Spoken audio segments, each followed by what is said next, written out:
పరిశుద్ధ గ్రంథమును తెరచి హెబ్రీయులకు రాసిన పత్రిక 10వ అధ్యాయము 22వ వచనాన్ని మనం చదువుకుందాం. దేవుని సన్నిధికి ఎలా రావాలి? మనం నేర్చుకున్నటువంటి అంశం ఈరోజు దేవుని సన్నిధికి ఎలా రావాలి, లేదా దేవుని సన్నిధికి ఎలా వస్తున్నావు.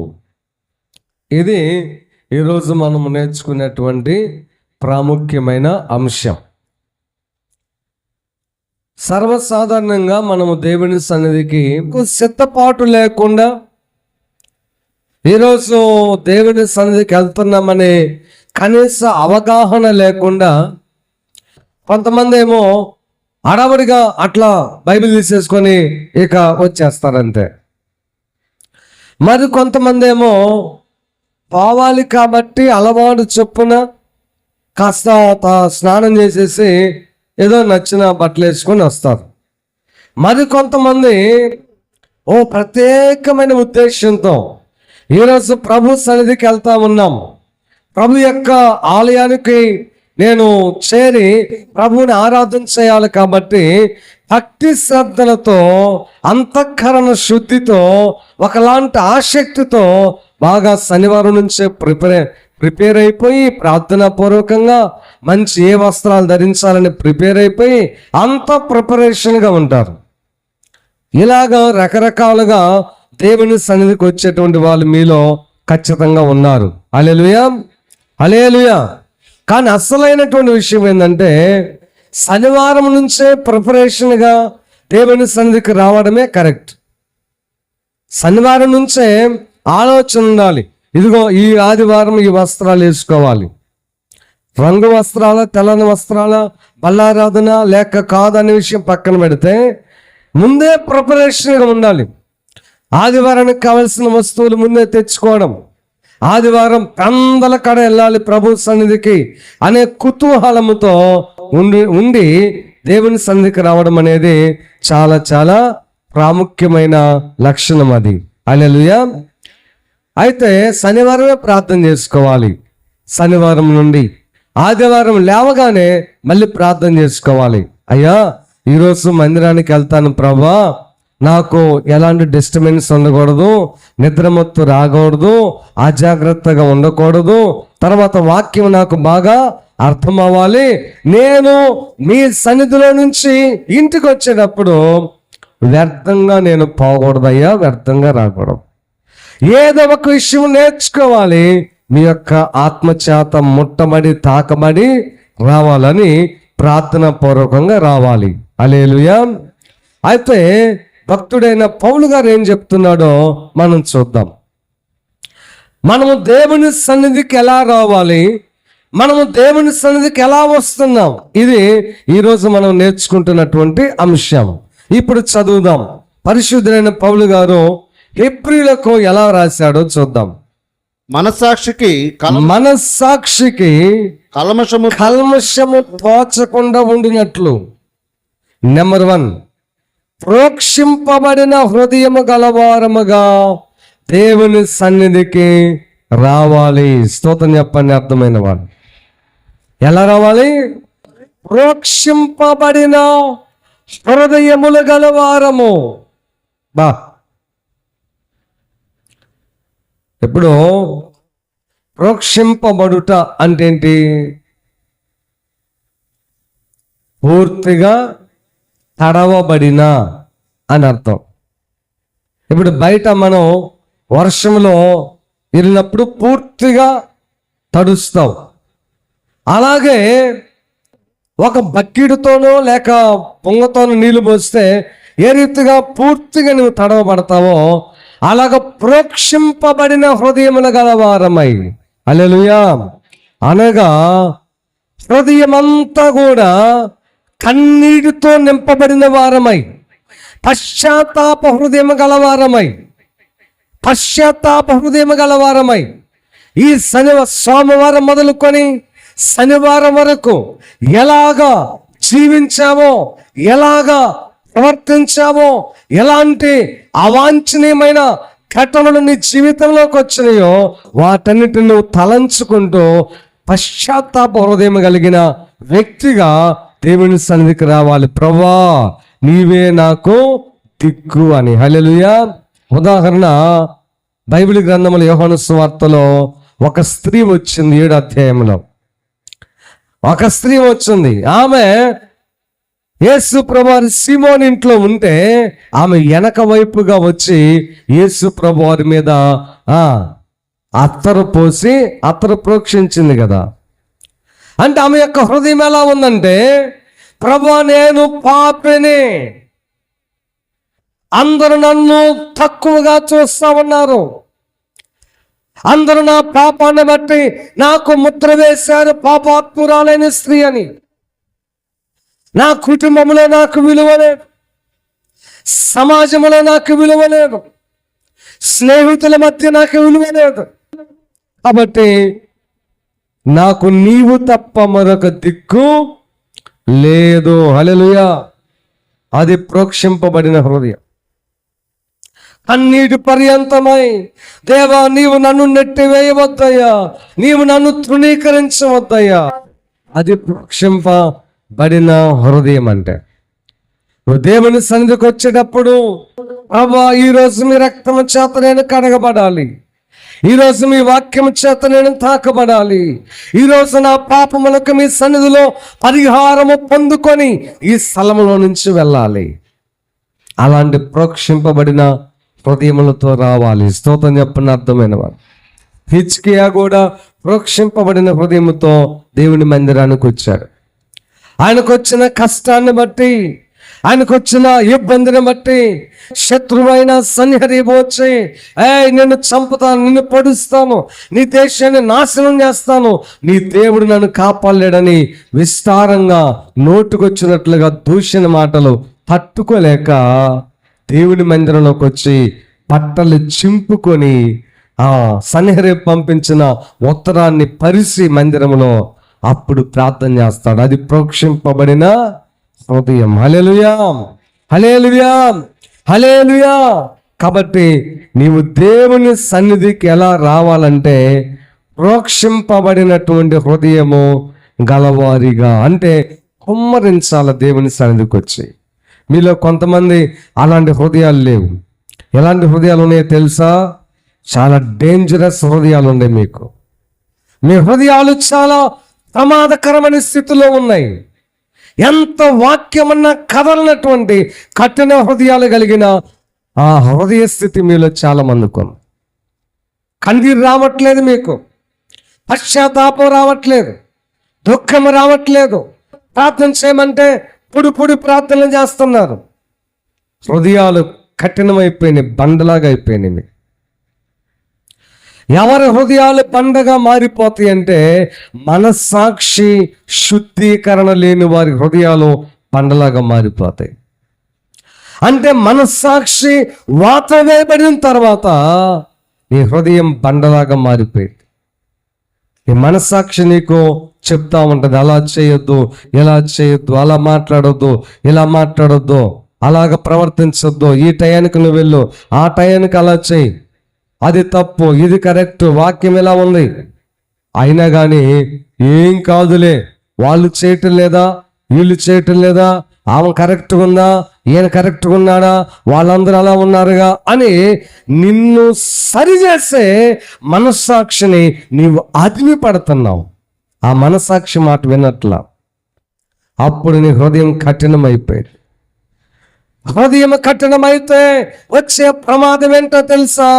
చూడండి, మనము మత్తయి రాసినటువంటి సువార్తలో హృదయం కఠినమైపోతే నీకొచ్చే ప్రమాదం ఏంటో తెలుసా? చూడండి, మత్తయి రాసిన సువార్త 12వ అధ్యాయము 43వ వచనాన్ని మనం చదువుదాం.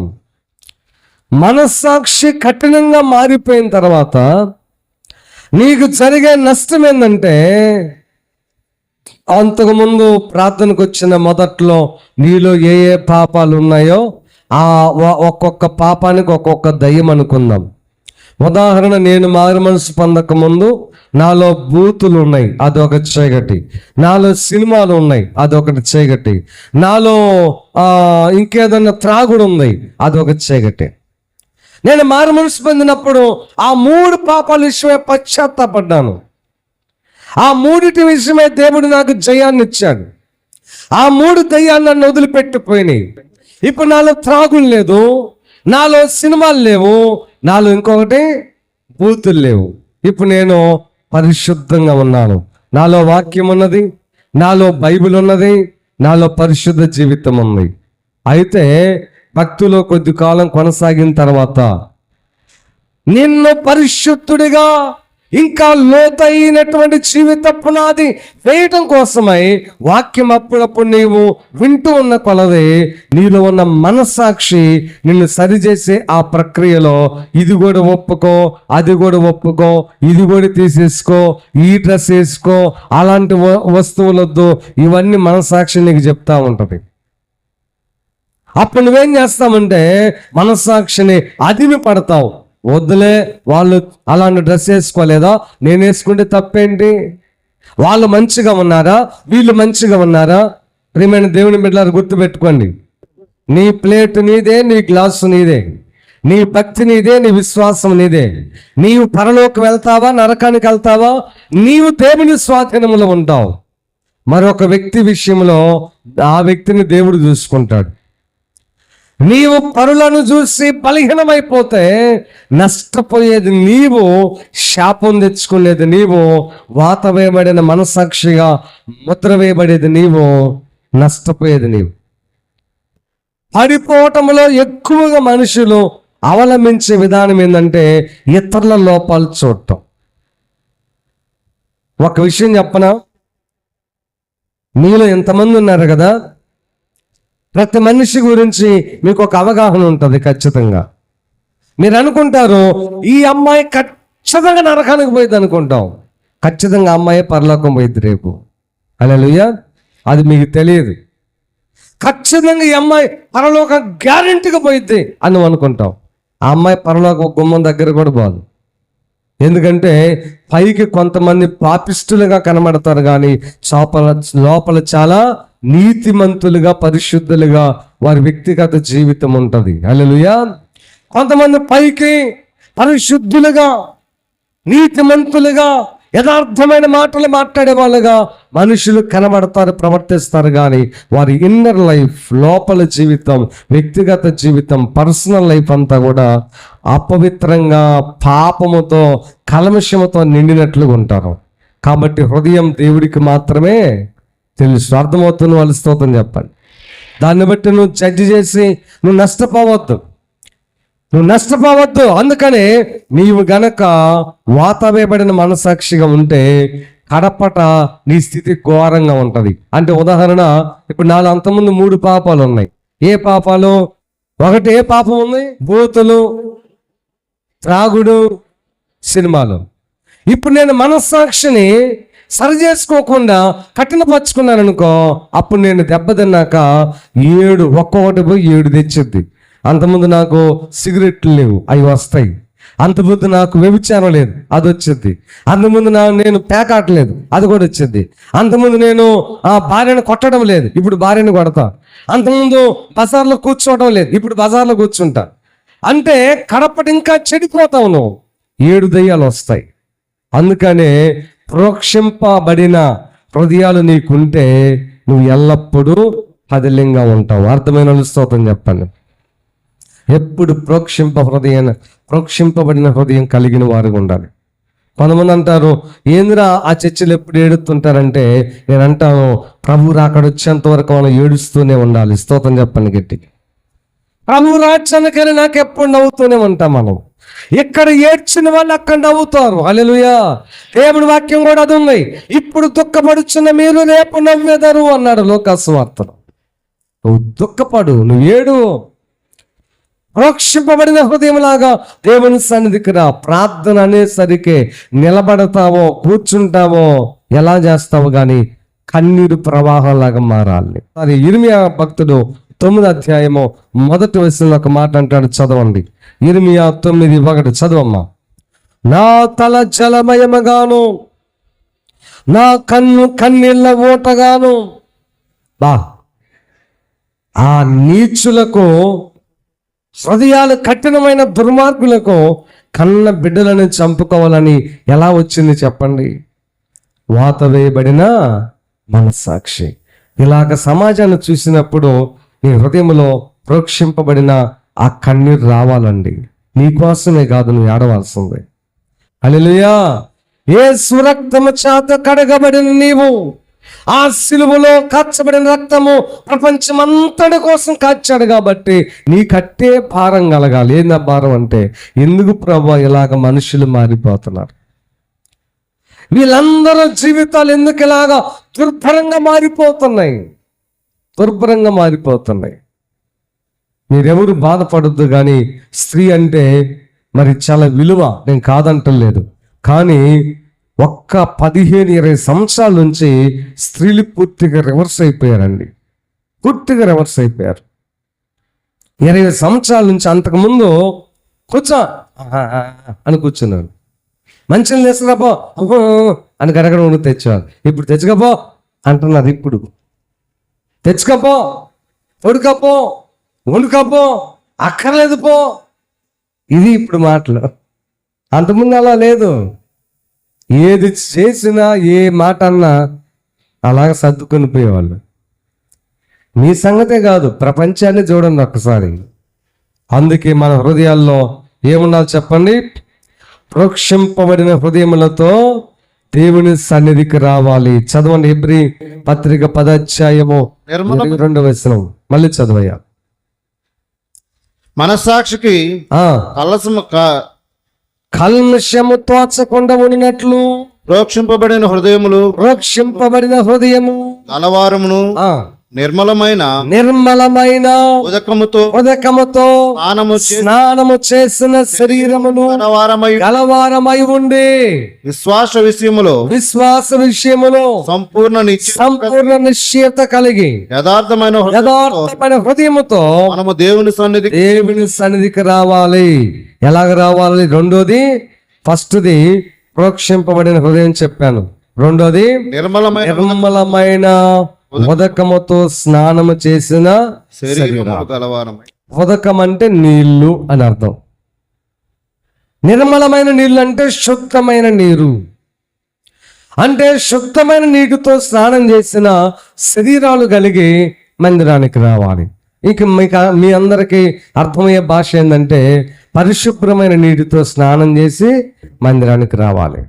అంటే ఇక్కడ పౌలు గారు ఈ స్నానం గురించి చెబుతున్నాడా? ఆయన ఉద్దేశం ఈ స్నానమేనా? ఈ స్నానం చేయకుండా ఎవరు వస్తారు చెప్పండి? ఏమో మీలో కొంతమంది అలా కూడా వచ్చేవాళ్ళు ఉన్నారేమో. హల్లెలూయా. అమ్మా, నేను అన్ని విషయాలు చెప్తున్నా అనుకోబాకండి. రోజుకి 2 సార్లు బ్రష్ చేయండి, అంటే పళ్ళు తోముకొనండి. రోజుకి తక్కువలో తక్కువ ఒక్కసారైనా స్నానం చేయండి. ఎందుకంటే కొంతమంది అది కూడా చేయట్లేదు. స్నానం చేయకుండా ఎలా నిద్ర పట్టింది నాకు అర్థం కాలేదు. 12 అయినా 1 గంట అయినా నీళ్ళు పోసుకుంటే కనుక నిద్ర రాదు. కానీ మీ శరీరాలు బంగారముతో పోతపోయబడిన, ఇనుముతో మెత్తబడిన శరీరాలేమో. అలా ఉండొద్దు. ఖచ్చితంగా స్నానం చేయండి. కానీ ఇక్కడ పౌలు గారు చెప్తున్నటువంటి స్నానం ఆ స్నానం కాదు. ఎలాంటి స్నానం అంటే, వాక్యం అనే ఉదక స్నానం అని ఉంటుంది వాక్యములో. ఏమండి, ఒకసారి మనము ఎఫెసీ పత్రికలో 5వ అధ్యాయములో ఆ మాటలు వ్రాయబడి ఉంటాయి.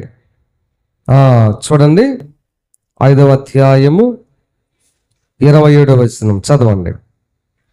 అది కలంకమైనను ముడత అయినను అట్టిది మరి ఏదైనను లేక, పరిశుద్ధమైన గాను నిర్దోషమైనది గాను మహిమ గల సంఘముగాను ఆయన తన ఎదుట దానిని నిలువబెట్టుకొనవలెనని వాక్యముతో ఉదక స్నానము చేత, చాలు, నిర్మలమైనటువంటి నీళ్ళు అంటే నిన్ను ఇప్పుడు ఒక్క మాట అడుగుతా చెప్పండి. అమ్మ నాకెళ్ళి చూడండి అందరూ.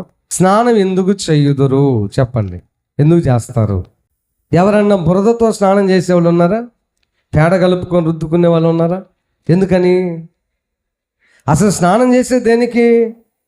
మురికి అంటుకోవడానికా, మురికి పోవటానికా కదా? ఇప్పుడు అదే చెప్తున్నాడు పౌలు గారు. నిర్మలమైనటువంటి నీటితో స్నానము చేయబడిన వారై. ఇప్పుడు ఒక్క మాట అడుగుతా, అంటే స్నానం అంటే ఉన్న మురిగి పోగొట్టుకోవటమేగా. మరి వాక్యమైన నీటితో స్నానం చేస్తే ఉన్న మురిగి పోవటమేగా. మరి మురిగి పోవాలంటే మీకు చెప్పకుండా, గద్దించకుండా మీ మురికి ఎలా పోతా చెప్పండి? పోయిద్దా? మెత్తని అబ్రహాము ఎన్ని సంవత్సరములు బ్రతికినాడో తెలుసా? తెలుసుకుంటే మీకేంటి?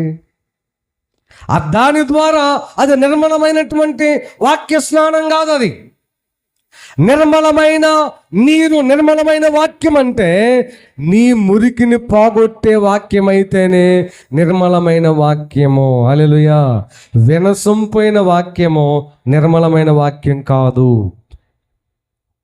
వినటానికి కథలుగా చెప్పే వాక్యము నీ మురికిని పోగొట్టదు. కాబట్టి ప్రియమైన దేవుని బిడ్డలారా, స్నానం ఎందుకు చేస్తామంటే నీ మురికి పోగొట్టుకోవడానికి. కాబట్టి వాక్యం అనేది నీ పాపం అనే మురికిని పోగొట్టేదిగా ఉంటేనే అది నిర్మలమైనటువంటి నీరు. హల్లెలూయా. నిర్మలమైన వాక్యం. ఇక్కడ నీరు వాక్యానికి పోల్చి చెప్తున్నాను. పరిశుద్ధులైన పౌలు గారు ఏమన్నాడు? నిర్మలమైన నీటితో స్నానం చేసిన శరీరాలతో మందిరానికి రావాలి. స్తోత్రం చెప్పండి గట్టిగా. మామూలు స్నానం చేసి ఎలాగైనా వస్తారు. పరిశుద్ధపరచబడిన హృదయాలు కలిగి నువ్వు దేవుని మందిరానికి రావాలి. ఇప్పుడు కొద్దిమందికి ఒక ఆలోచన వచ్చింది మీలో. ఏంది ఆలోచన అంటే, ఆల్రెడీ మనం పరిశుద్ధంగా ఆయన సన్నిధికి వస్తే ఇక సన్నిధికి రావాల్సిన పని ఏముంది? మనం పరిశుద్ధంగా ఉన్నాం కదా. అది కాదు.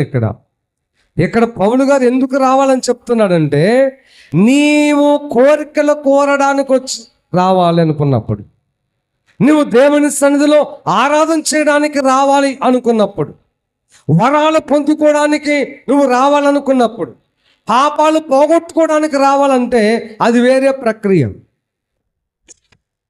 మీరందరూ పాపాలు పోగొట్టుకోవడానికి కాదు వచ్చేది, అవి ఎప్పుడు అయిపోయినాయి.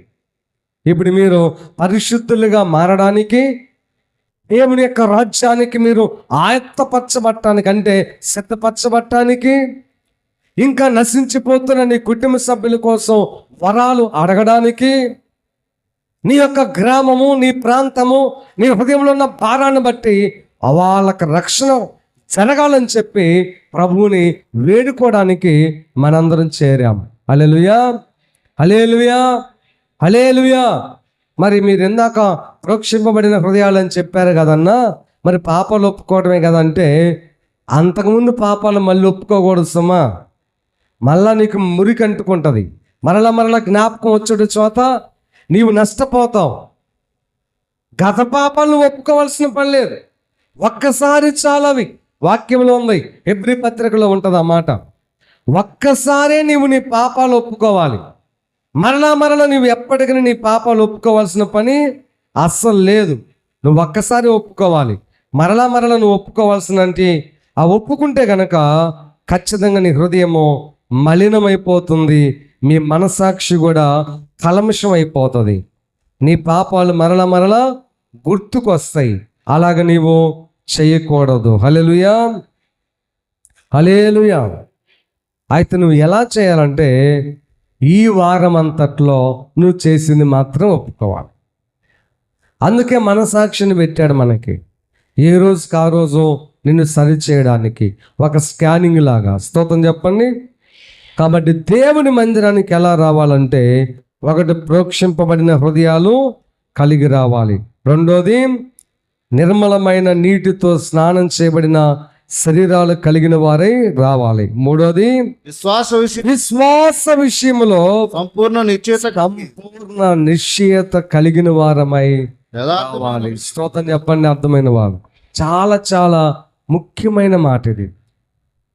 విశ్వాస విషయంలో సంపూర్ణ నిశ్చయత కలిగిన వారుగా రావాలి. అంటే ఏంటి అర్థం? నువ్వు ఏ విషయంలోనైతే నమ్ముతున్నావో దేవుణ్ణి, ఉదాహరణ నీ అప్పులు తీర్చేయగలడు అనే నమ్మకంతో ఉన్నావు, నీ జబ్బు తీసివేస్తాడనే నమ్మకంతో ఉన్నావు, ఆ నమ్మకంతో మందిరానికి వచ్చావు. అదే విషయాన్ని ప్రభువుని అడగాలని నువ్వు అనుకుంటున్నావు. కాబట్టి ఇప్పుడు ఏం చేయాలి? విశ్వాస విషయంలో ఏం కలిగి ఉండాలి? ఏం కలిగి ఉండాలి?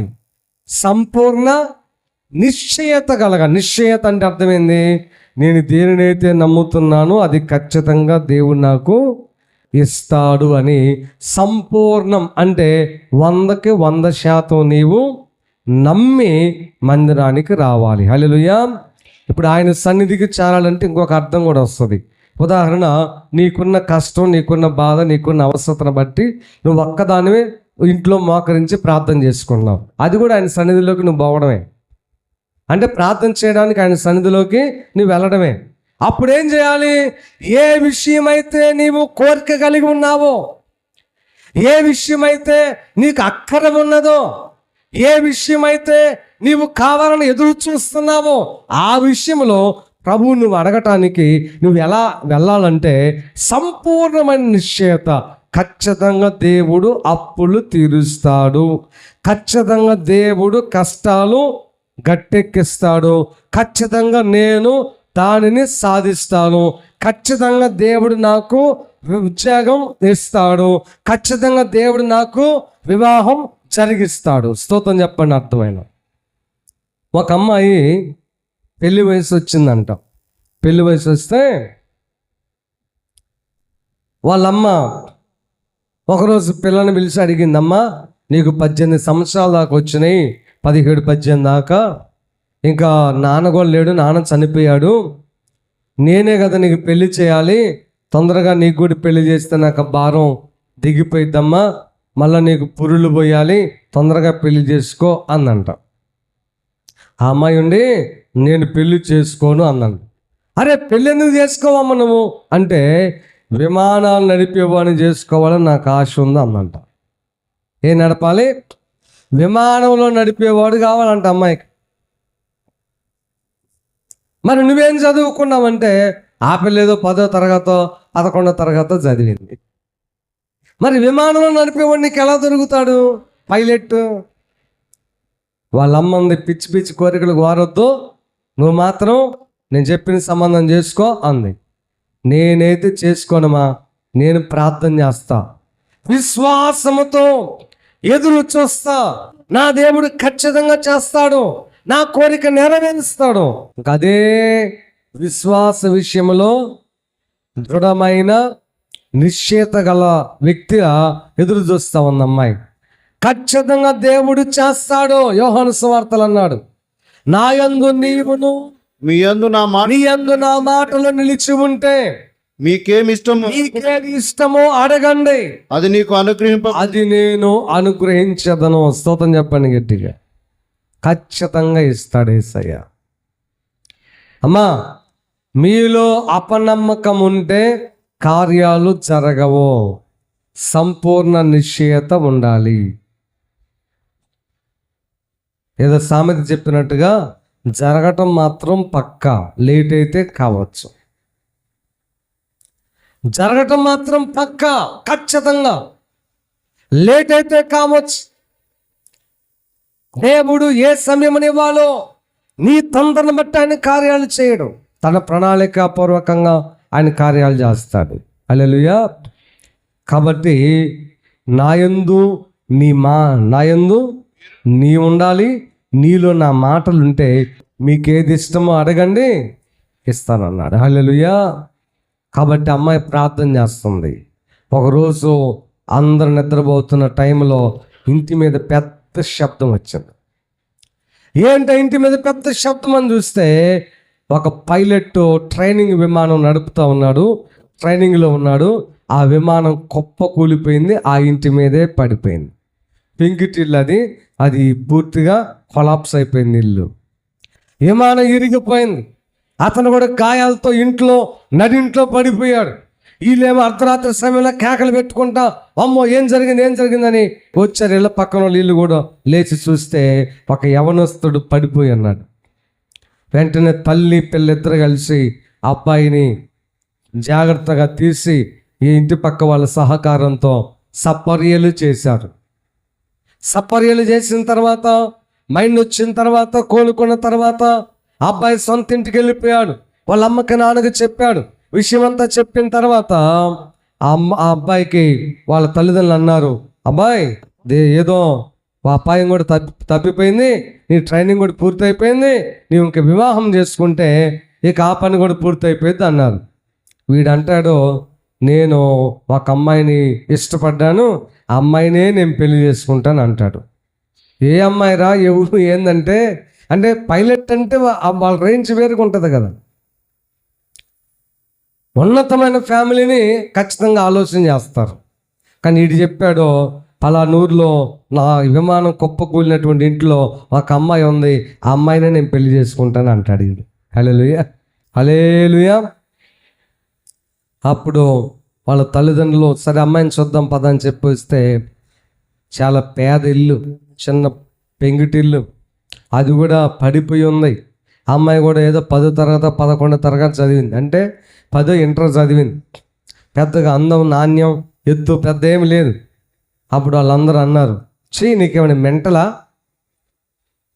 నీ విమానం కూలిపోయింది కాబట్టి వాళ్ళు ఇల్లు కట్టిద్దాం, డబ్బులు ఇచ్చేద్దాం ఎంత కావాలో, అందుకని ఈ పిల్లని ఎలా ప్రేమించావరా అంటే ఆ అబ్బాయి అన్నాడు, ఖచ్చితంగా నేను ఈ అమ్మాయినే చేసుకుంటానని పట్టుబట్టాడు, పెళ్లి చేసుకున్నాడు. ఖచ్చితంగా దేవుడు చేస్తాడు. ఎలాగ నువ్వు చూడండి, ఒక సూత్రం చెప్తాను చూడండి, బాగా అర్థం చేసుకోండి, మీరు దాన్ని అవలంబించండి. ఇప్పుడు మీరు ఏదైనా ఒక విషయం అడిగారు, ఉదాహరణ పేదవాళ్ళకి 5 లక్షలు గొప్ప సంగతి, ఇంకా పేదవాళ్ళకి 1,00,000 ఒకసారి చూస్తే గొప్ప సంగతి. ఇది డబ్బు గురించి చెప్పడం కాదు, డబ్బుని మీకు అర్థం కావడానికి ఒక వస్తువులాగా చెప్తున్నా, ఒక వస్తువులాగా. దాని ప్లేస్ని మీరు ఏదైనా ఊహించుకోండి, ఒక టీవీ, ఒక కారు, ఒక ఇల్లు ఏదైనా పెట్టుకోండి. సరే నువ్వు ఒక 50 లక్షలు నాలంటోడు ఉన్నాడు అనుకోండి, నాకు 5, 10 ఎటు సెట్ అవ్వ కాబట్టి ఏదైనా 50 కోటో అట్లా ఉంటుంది నా మైండ్, ఎందుకంటే నా అవసరం అట్లా ఉంటుంది కాబట్టి. హల్లెలూయా. అప్పుడు దాన్ని ఫీల్ అవ్వాలి, ప్రార్థన చేయాలి. ఏమని? ప్రభువా మీకు అసాధ్యమైంది ఏమీ లేదు, నేను సంపూర్ణమైన విశ్వాసంతో వస్తున్నాను అని మాటలు అంటమే కాదు, హృదయంలో కూడా అలాగే ఉండాలి.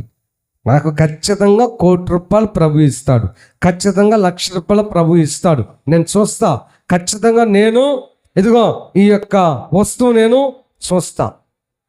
చూడండి, ఉదాహరణ ఇది నేను సెల్ ఫోన్లో చూసా. ఇంటీరియర్లో ఆ డెకరేషన్లో ఒక ఇంట్లో ఇలాంటి పెట్టున్నాయి.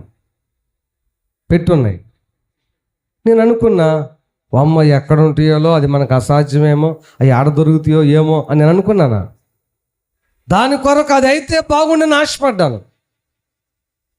అవి దేవుడు ఏదో ఒక రీతిగా తీసుకొచ్చే బిడ్డలకు అదే ఆలోచన పుట్టించాడేమో, ఆలోచన కలిగించాడేమో, దేవుడు అవే తీసుకొని వచ్చి పెట్టాడు. హల్లెలూయా. అది ఉదాహరణ మాత్రమే. అలాగే డబ్బు కూడా అంతే, వస్తువు కూడా అంతే. ఏదైనా సరే దాన్ని నీవు ప్రార్థన చేసి అది నువ్వు పొందుకున్నావని, అది నీ దగ్గరకు వచ్చిందని, అది నీకు కనబడుతుందని చెప్పి దాన్ని నువ్వు రోజు ఫీల్ అవ్వాలి. ఎలా ఫీల్ అవ్వాలి? భ్రమతో కాదు, విశ్వాసంతో ఫీల్ అవ్వాలి. ఎస్, నేను ₹1,00,00,000 చూస్తాను అంతే, నేను ఖచ్చితంగా ఆ అబ్బాయితో ఆట ఆడుకుంటున్నాను. ఇదిగో నువ్వు విశ్వాసం ఎలా ఉండాలంటే, వాడు పుట్టకముందే వాడికి సంబంధించిన బొమ్మలు కొనాలి. అది విశ్వాసం అంటే. అక్కడ పుడతాడని నీకు ఖచ్చితంగా నమ్మకం ఉంది, నువ్వు దేవుని నమ్ముతున్నావు కాబట్టి బొమ్మలు కొంటావు. అట్లాగే ఏదైనా సరే. హల్లెలూయా. అదే పౌలు గారు చెప్పాడు. ఎలాంటి విశ్వాసం అంట? చదవండి అన్నమాట, చదవండి, విశ్వాసం గురించి చదవండి. విశ్వాస విషయములో సంపూర్ణ నిశ్చయత గలవారై, సంపూర్ణ నిశ్చయత కలిగి ఉండండి. విశ్వాసంతో నువ్వు ఏదైతే ప్రార్థన చేసావో అది ఖచ్చితంగా నువ్వు ఫీల్ అవ్వు, ప్రతిరోజు ఫీల్ అవ్వు, దాన్ని అనుభవిస్తున్నట్లుగా, దాన్ని పొందుకున్నట్లుగా, అది నిజంగా నీ ముందు ఉన్నట్లుగా నువ్వు ఊహించుకొని దాన్ని బట్టి స్తుతిస్తా, దాన్ని ఫీల్ అవుతూ ఉండాలి. హల్లెలూయా. హల్లెలూయా. ఖచ్చితంగా ఏదైతే నువ్వు విశ్వాసంతో ఫీల్ అయ్యావో అది నీ నిజ జీవితంలో నువ్వు అనుభవించేటట్లుగా నా ప్రభువు చేస్తాడు. హల్లెలూయా, హల్లెలూయా. చివరి మాట చెప్పి నేను ముగిస్తాను. ఆ చివరిలో ఏమన్నాడు? యథార్థమైన హృదయం యథార్థమైన హృదయముతో మనము దేవుని సన్నిధానమునకు చేరుదుము. దేవుని సన్నిధికి చేరుదము. హల్లెలూయా. యథార్థ హృదయములను బలపరుచుటకై దేవుని కనుదృష్టి లోకమంతా సంచారం చేస్తుంది. అంటే ఎప్పుడన్నా చదివారా మీరు? మనము దినవృత్తాంతాల గ్రంథములలో అనుకుంటా ఆ మాట ఉంటుంది. యథార్థవంతులను బలపరుచుటకై చూడండి, 2వ దినవృత్తాంతాల గ్రంథం 16వ అధ్యాయము 9వ వచనం చదువుతాం. మన ఎడల యథార్థ హృదయం గలవారిని బలపరుచుటకై యెహోవా కనుదృష్టి లోకమంతటా సంచారము చేయుచున్నది. హల్లెలూయా. అదండి యథార్థంగా ఆయన సన్నిధికి చేరు. యథార్థంగా అంటే ఏంది? నీ ఉదాహరణ, హాస్పిటల్కి వెళ్ళావు, డాక్టర్ దగ్గర ఉన్నావు, సిగ్గుపడతా సగం చెప్పి సగం చెప్పలేదనుకో, దేనికి వైద్యం చేయాలో ఆయనకు అర్థం కాదు. నువ్వు చెప్పిన దాన్ని బట్టి ఆయన స్కానింగ్ అవసరమైతే స్కానింగ్ చెప్తాడు, లేకపోతే చర్మం చెప్పామనుకో టైఫాయిడ్ మలేరియా టెస్ట్లో రాస్తాడు. నువ్వేం చెప్పకుండా హాస్పిటల్కి వెళ్ళి ఏందమ్మా నీ ప్రాబ్లం అంటే ఏమి లేదు సార్ వర్కనే వచ్చాను అన్నాం అనుకో, అమ్మా ఇది మామూలుగా మెంటల్ హాస్పిటల్ అయితే కాదు, ఇది మామూలు హాస్పిటలే, ఎందుకు వచ్చావు వాడికి అర్థం కాదు.